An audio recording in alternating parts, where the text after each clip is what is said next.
We've got some fresh new young talent doing some things that I know you haven't heard before. 1, 2, 3, listen.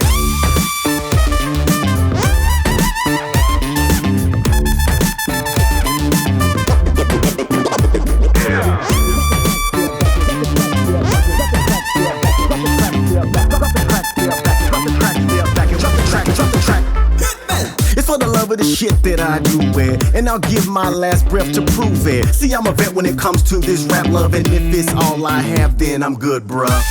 Drop the track, step back and watch me do it. If you listen what I'm saying, I'll walk you through it. Jay Holmes, John Nevy, all night, all day, ain't nothing to it. Who knew it? Show me how you do the monkey funk groove. Show me how you put the vibe into it. Show me how you do the monkey funk groove. Stop, no boss to move.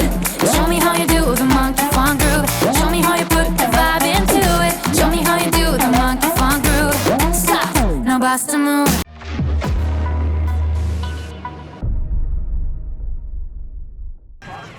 Okay, so we have Group 2 heading out for their Heat 2. On Jamie Foxx, one of the favourites for this evening, starting on grid 2. So let's keep an eye on him because he is going to be very hard to catch. Yep, absolutely. Also sitting in there, Brad Lane in number 7 in the middle of the pack, a very exciting driver and a favourite for many people tonight as well. Yep, definitely for sure. There's been a lot of talk. Obviously, we had 3 rounds of the Garrett 16 Modified Super Series here, and people have been talking about the advantage that those drivers competing in that were getting, but it looks like that is not affecting the likes of Jamie Foxx and those sorts of guys, and he will be starting from the front, so that will be a good points accumulation for him if he can manage to hold it. But this is Speedway, and anything can happen.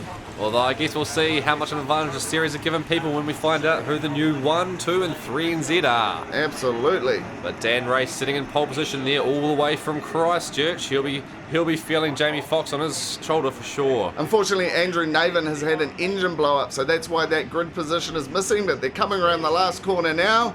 Okay. Excellent. Let's go racing. And a good start from both two up front with Dan Ray just pipping the post. Absolutely, Dan is on a charge there, and we've got Brian McPhee coming around the outside of Dean Owens. It's all action there, and Damon Smith coming up the inside looking to take 4th place. Well, there's a lot of action around the back there. And John Jackson bringing up the rear. Good to see that he got out in time. If you remember the first heat. Oh, Brian McPhee almost going airborne. That looked like Ian was pushing Dean Owens along the pole line, and it just led to a big collision and collected a few other cars along the way. But Brian McPhee hit the wall very, very hard. I hope he is okay. But this is this. Oh, let's have a look at this replay before we digest too much of it. So we can see, yeah. Ian White definitely tanneling up there with Dean. Dean's been pushed over the pole line, as you can see. And anyone coming in behind had nowhere to go. Wow, look at the air that Brian McPhee got and then crunched straight into the wall. Well, he would have had a good view of the stars, Brian McPhee. I tell you, he's pointing straight up. Not what you want to be doing in one of these cars. Oh, absolutely not. Not what any of the locals will want to see from one of their local drivers getting caught up in someone else's accident. But I tell you what, this is the second heat in a row that Dean Owens and John Jackson, also known as Jacko, have been caught in an accident, and this does not bode well for their chances to qualify tonight. No, it certainly doesn't. That is going to make life very difficult for these two, and looking at the front of that 5W, I do not think the night's going to be any easier for Brian McPhee either. That damage looks pretty bad. Yeah, it looks like a bit more than just a flat tyre. Yep, definitely. Looks like there might be a little bit of chassis damage involved in there, but 23W seems to be rolling back. Whether or not he can get himself going will be interesting.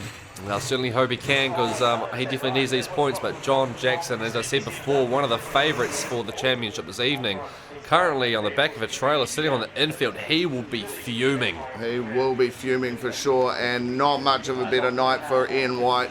Disappointing to see from that. A good Greymouth contingent coming up here to Wellington to have a crack at the national title, and unfortunately for them, engine blow up in the first race, and well, not a blow up, engine issues in the first race, and then caught up in an accident in the second.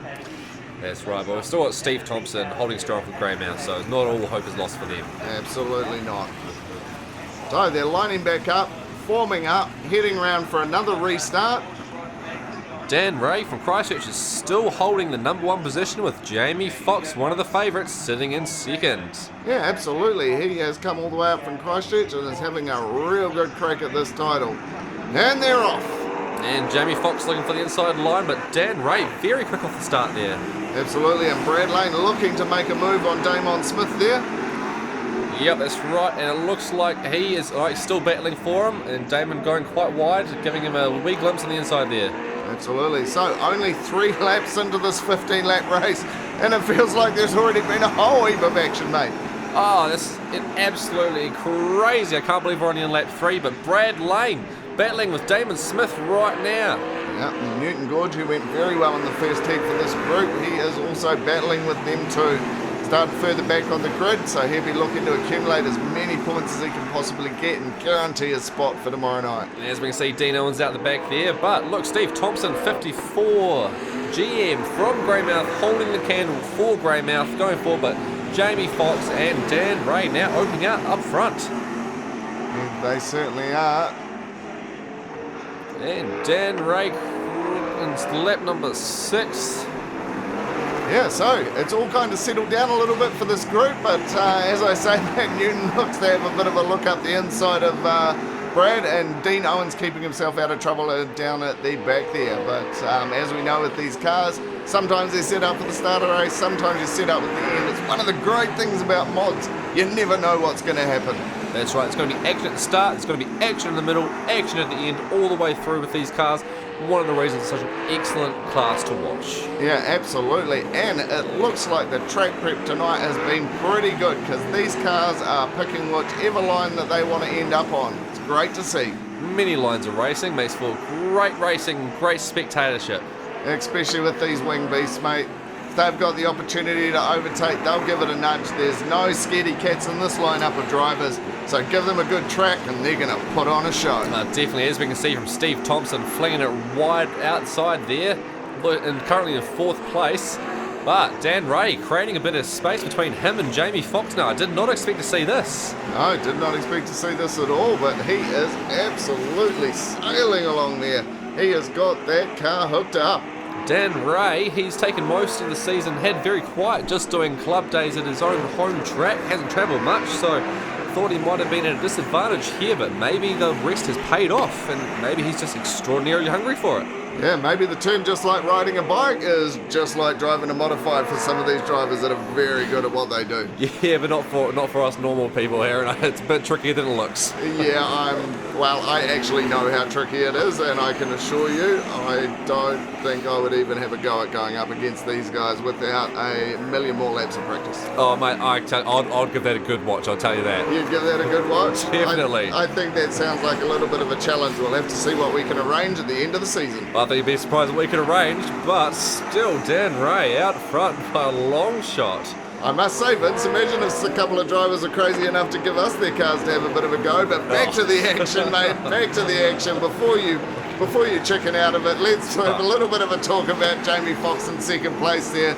And it's the last lap for Dan Ray. This race settled itself down after some massive action at the start with a big crash taking out a heap of cars. Yeah, these drivers at the front definitely did well to keep their lead. Dan Ray is really doing excellently there. Jamie Foxx quite happy to take 2nd place, but Dan Ray crossed the line in 1st place.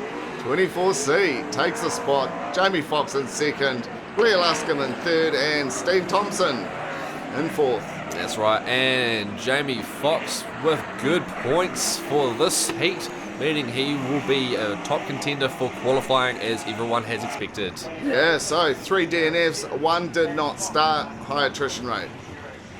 Dan Ray getting the fastest lap, followed very closely by Jamie Foxx, but the leaderboard now. Oh, she's very tight at the top of this group. They are not separated by very many points at all.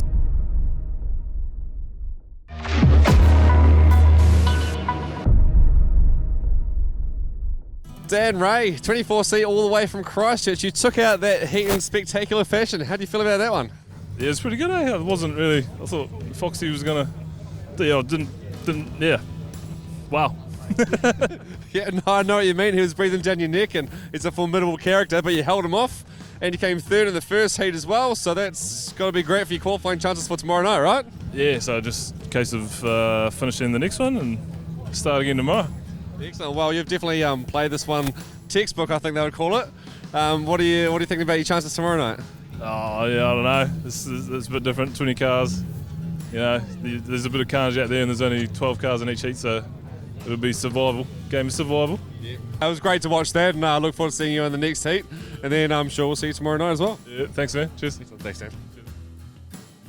Okay, Brian, so I don't know too much about the technical side of cars, but I'm pretty sure chassis rails aren't supposed to look like that, mate. No, definitely not like that. Absolutely. So, she's been a pretty tough start to the season. What happened in that one, mate? It was all carnage, and I had to try to avoid it, and I inched full noise into the fence trying to miss them, and then all of a sudden I'm up in the air, and that's what we've ended up with. Yeah, so it's not what we want. It's us out for the night. Yeah, it's out for the night. And in terms of overall damage, is their chassis going to be all right? Needs a good cut and replace, but we might be able to push it out tomorrow and straighten it up a bit so we can get it. Okay. Back tomorrow. Well, it is Speedway. There's always a chance. Sorry to see you've copped the bad luck again, mate. But your good luck's got to be coming soon. Yeah, something's got to happen one day, doesn't it? Absolutely. All right. Thanks very much, Brian.